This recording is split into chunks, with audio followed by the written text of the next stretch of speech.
Have you thought about who you should live with after 70 to stay safe, happy, and truly independent? The choice may seem simple, but in reality, it can shape the rest of your life. At this stage, every decision feels more important, and where you live, who you live with, can mean the difference between thriving in your golden years or slowly losing your freedom. Some people in their 70s enjoy warm companionship, steady support, and peace of mind because they've chosen wisely. Others, however, find themselves trapped in stressful, lonely, or even unsafe arrangements that slowly drain their health and dignity. The difference lies in making the right choice before it is too late. In this video, we're going to talk about 5 types of people you might live with after 70. This advice comes from the lived wisdom of older adults who have walked this path before, and it may surprise you. These are not guesses or myths. They reflect real patterns that researchers, caregivers, and elders themselves have observed when it comes to long, healthy, and meaningful lives. By the end of this video, you'll know which people can bring you strength and security, and which arrangements might quietly place you at risk. Stay with me until the end, because the final type of person on this list is the one most often overlooked, yet it can make the biggest difference in your future well-being. Now let's get started. Number 1, an adult child who respects your independence. One of the strongest choices you can make after 70 is living with an adult child. For some, it can be the best of both worlds, family support, combined with the comfort of familiar bonds. But the key is choosing the right child, one who respects your independence and doesn't make you feel like a burden. Imagine 2 women, Dorothy and Linda, both 79 years old. Dorothy moved in with her daughter, who welcomed her warmly, set up a private space for her, and included her in family meals, while still giving her quiet time when she needed it.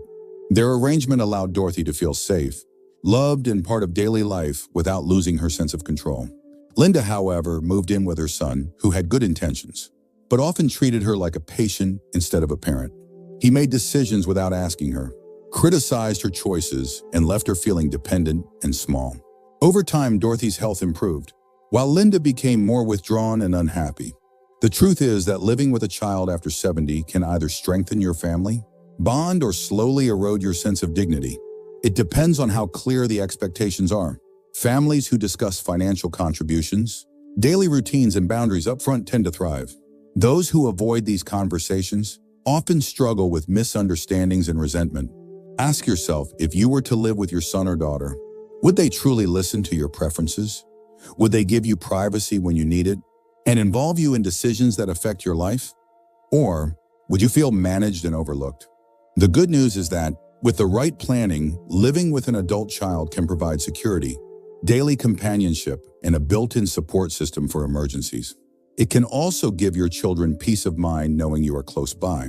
If you consider this path, make sure to set rules together, write down agreements if needed, and remind each other that love and respect must go both ways. Number 2, a supportive spouse or longtime partner. Another option many people consider after 70 is deciding to live with a spouse or longtime partner who truly shares your life rhythm. This is not only about romance or habit, it is about having a companion who understands your health, needs, your routines, and your daily ups and downs in a way no one else can. Research has shown that couples who live together in later years tend to have better emotional health, lower stress, and even stronger physical resilience. Think about 2 people, Harold and George, both 74 years old. Harold still lives with his wife of 50 years. They share meals, remind each other about medications, and talk through the challenges of aging with patience and humor. George, however, lost his wife a few years back and never considered living with someone else. He manages alone, but loneliness has started to creep in. His meals are irregular, and his days feel longer and harder. Harold's steady companionship helps keep his mind sharp and his heart strong, while George's isolation is slowly wearing him down. Living with a partner at this stage is not only comforting, it is protective. A spouse or longtime companion helps spot warning signs in your health, provides immediate help in emergencies, and brings daily encouragement when you need it most. This doesn't mean every couple finds it easy. Many older couples struggle with money, routines, or even clashing habits after retirement. But those who make intentional agreements about shared responsibilities, finances, and boundaries tend to do much better. Ask yourself, do you have someone by your side who notices when your appetite changes, when your balance feels off, or when you seem more tired than usual? Do you have someone you can talk with openly about fears, hopes, and the small joys of daily life? If the answer is yes, living with that person may be the most stabilizing choice you can make. The good news is that if you do not yet have such a person, you can still seek companionship through later life partnerships, senior dating communities, or even rekindled friendships. Whether through marriage, partnership, or committed companionship, living with someone who truly shares your journey can be one of the most powerful ways to protect both your health and your dignity as the years go on. If you're still watching this video and finding these insights valuable, please comment number 2 below to let me know you're here. And if you haven't subscribed yet, I recommend you subscribe and turn on the bell so you don't miss any videos. Your support helps us continue creating good content to inform and inspire you. Now let's move forward. Number 3, a like-minded friend or peer roommate. Not everyone wants to live with family, and not everyone has a partner still by their side. That is why some older adults find great joy and stability in living with a friend or peer roommate. This choice may sound unusual to some, but it can be one of the wisest decisions you make after 70.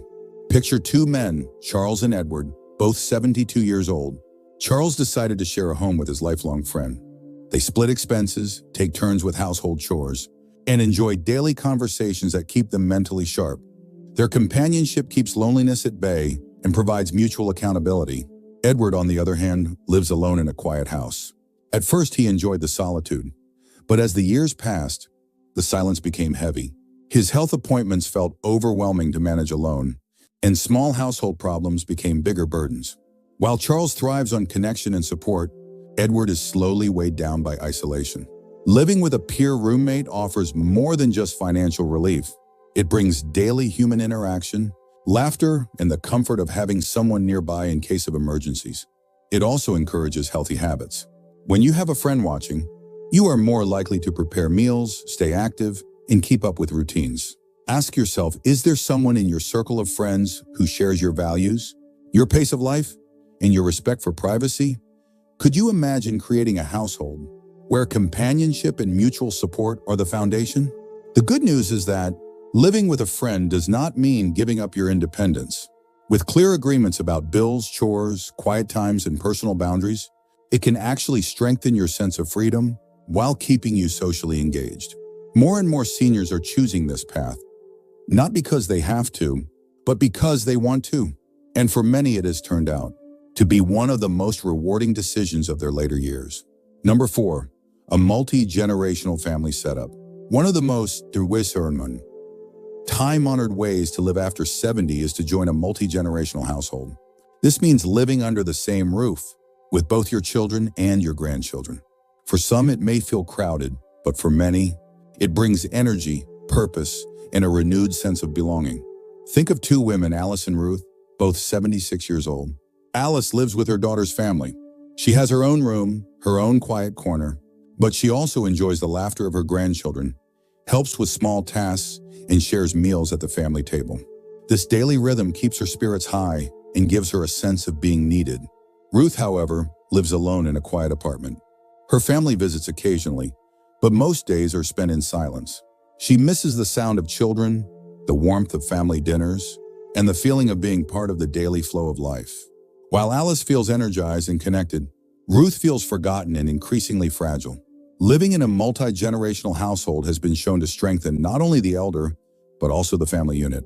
Children grow up with stories, traditions, and guidance. Parents feel supported in raising their children. Elders benefit from the daily activity that keeps their minds sharp and their hearts full. The important part is balance. Elders need their own space for rest and privacy, and families must agree on boundaries so that no one feels overwhelmed. Ask yourself, would living with your children and grandchildren give you the joy of connection while still allowing you peace when you need it? Could you find a way to share wisdom and light duties without feeling overburdened? The good news is that when done with mutual respect, multi-generational living can prevent loneliness, keep traditions alive, and offer a safety net of daily care.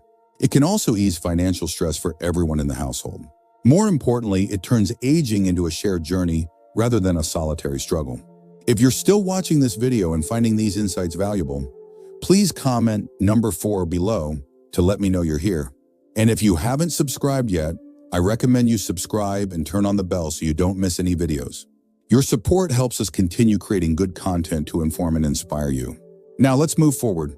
Number 5, a trusted caregiver or companion. As we age, there may come a time when the best person to live with is not family or friends, but a trusted caregiver or companion.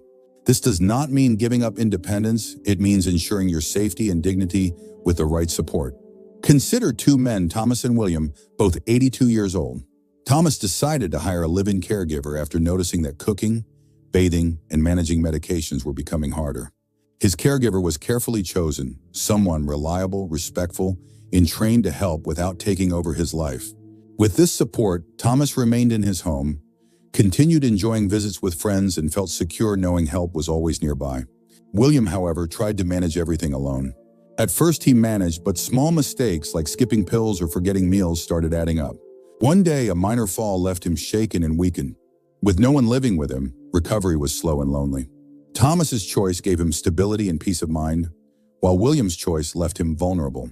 Living with a caregiver or companion can be one of the wisest moves if health challenges are increasing.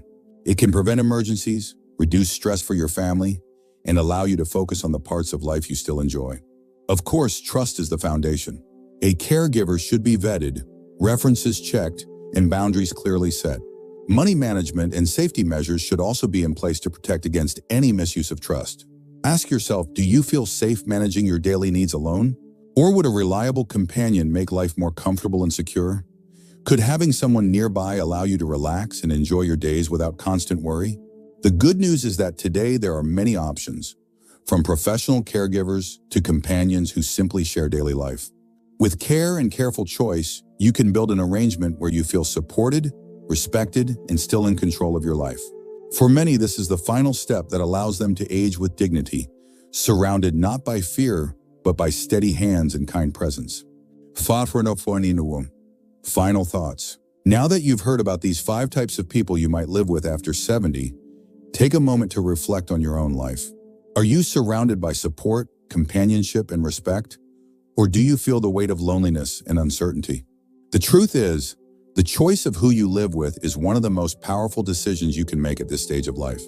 It shapes not only your health and safety, but also your sense of independence and dignity. The good news is that none of these options are set in stone. Whether it is a spouse, an adult child, a trusted friend, a multi-generational family, or a caregiver, you can make adjustments that better fit your needs today and tomorrow. Think carefully about what matters most to you. Do you value companionship above all? Do you need steady medical support? Do you want to feel the joy of children's laughter in your home? Or do you crave the steady rhythm of a partner's company? There is no single right answer, only the choice that gives you peace of mind and allows you to live with confidence. Your future is not only about how many years you have left, but how you spend them. With the right living arrangement, you can protect your health, preserve your independence, and continue to bring joy and wisdom to those around you. Thank you for joining us today. We'd love to hear from you. Leave a comment below and share one thing you learned today and how you plan to use it in your life. Your thoughts are important to us, so don't hesitate to share them. Reading your comments gives us great motivation and encouragement. If you enjoyed this video and found it helpful, please like, subscribe, and share. Your support helps us continue creating good content to inform and inspire you. Thanks for watching, and we look forward to seeing you in the next video.